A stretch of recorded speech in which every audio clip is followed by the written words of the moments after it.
This started with my child. She was the first one to see them. I feel bad for her.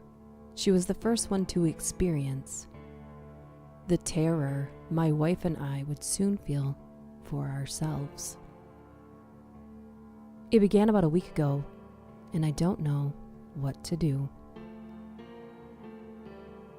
Myself, my wife Kimmy, and our 6-year-old daughter Anna live in a modest 4-bedroom house in a place where we are victim to semi-regular blackouts,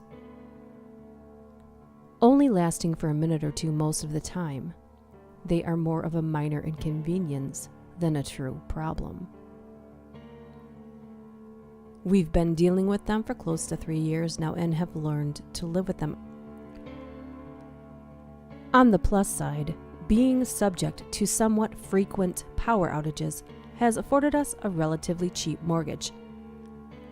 But that's neither here nor there. As I said, this began about a week ago. Anna came into our bedroom at about 1:30 in the morning and nudged me awake. I had to look at my phone to see the time because the clock on my nightstand read a steadily blinking 12 o'clock. Must have had a blackout. "What's wrong, sweetie?" I asked, my comforting tone thankfully overpowering the irritation in my voice due to being woken up. "There's a man outside, and he won't stop looking in my window." My heart sank into my stomach, and I jumped out of my bed, telling my daughter to stay with Mommy.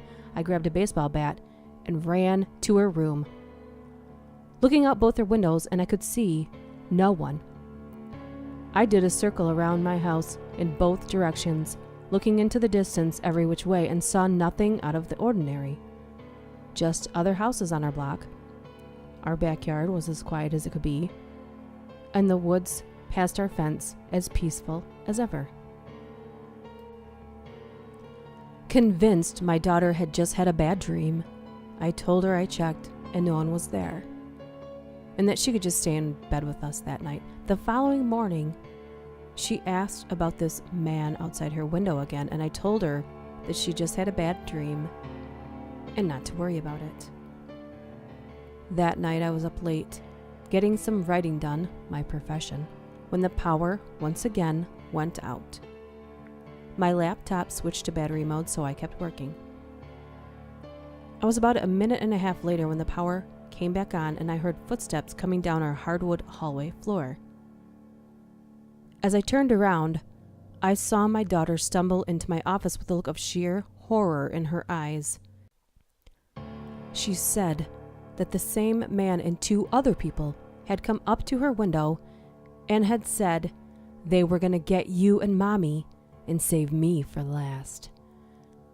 Through her hysteric tears, she was hardly intelligible. I once again ran around the house, searching for anything that could confirm my daughter's reason for being so horrified.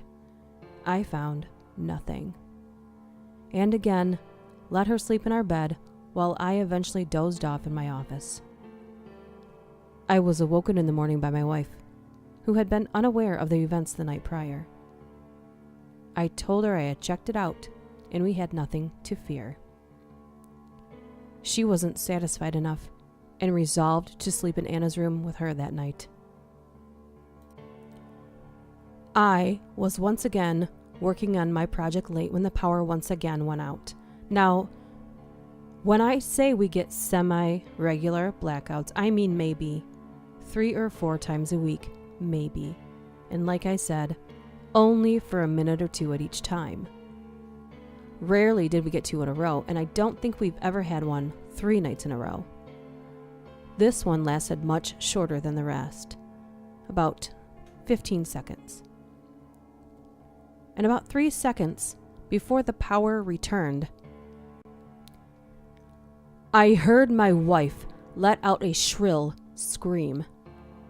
I sprinted out of my office and into Anna's room as her nightlight and alarm clock came back on, and found my wife and daughter huddled in the corner of the room. I asked what was wrong, and my wife confirmed Anna's stories, this time 5 people had come up to the window and had just been smiling and waving, but not in a nice way. She said their smiles were crooked and wide, as if they were straining to smile as big as they could, with their eyes wide open. My only response to being told this was, "What the fuck?" She said when the lights came back on, she looked away for a moment, and when she looked back, the people were gone.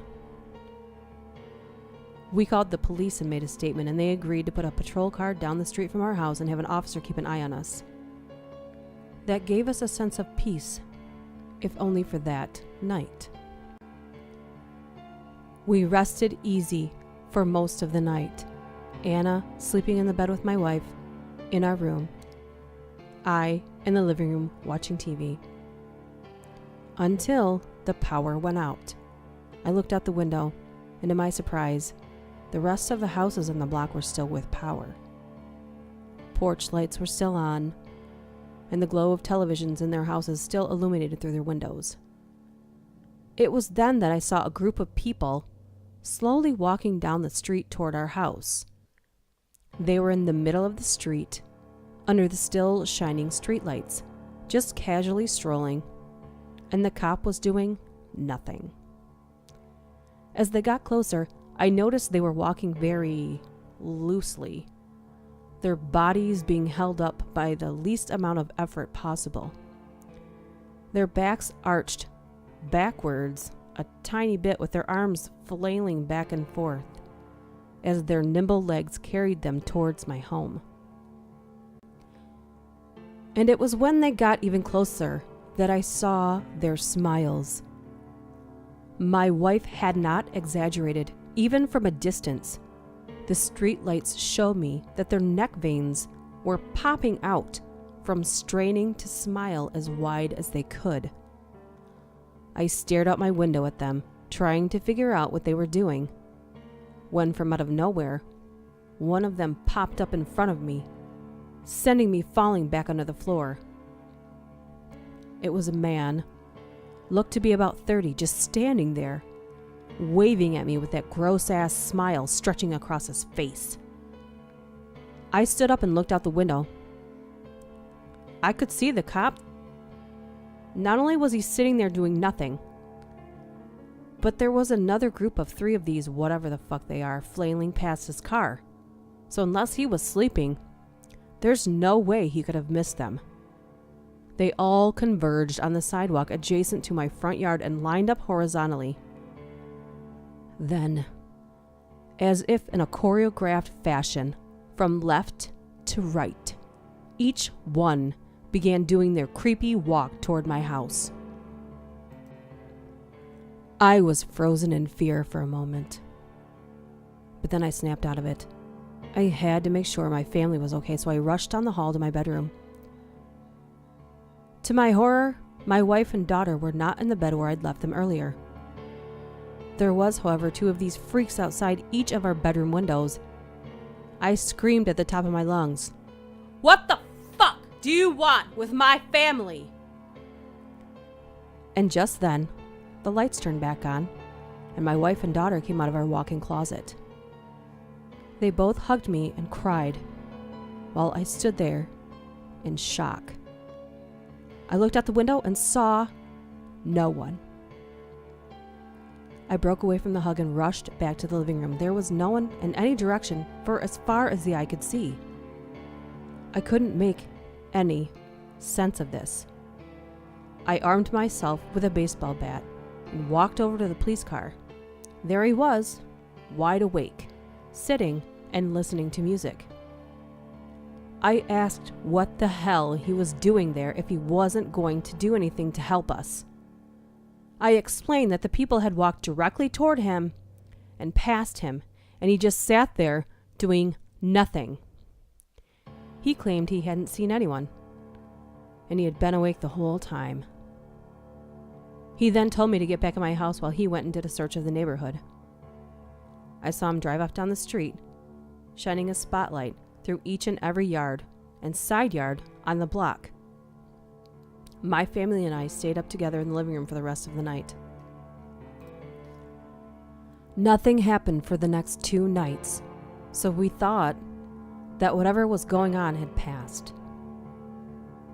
Even so, I went to my father's house the day after the last incident and retrieved the gun I had there, a .45 caliber Glock 37. Normally, my wife didn't allow guns in the house, but with the events of the previous few nights, she made an exception to the rule for as long as we had to deal with this. It was last night that things happened again.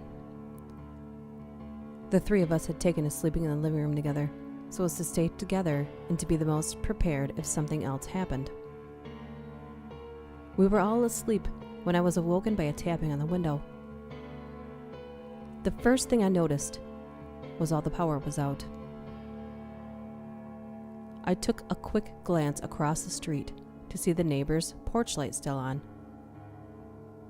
It was once again only us that had been affected by this power outage. I then redirected my attention to the direction of the tapping.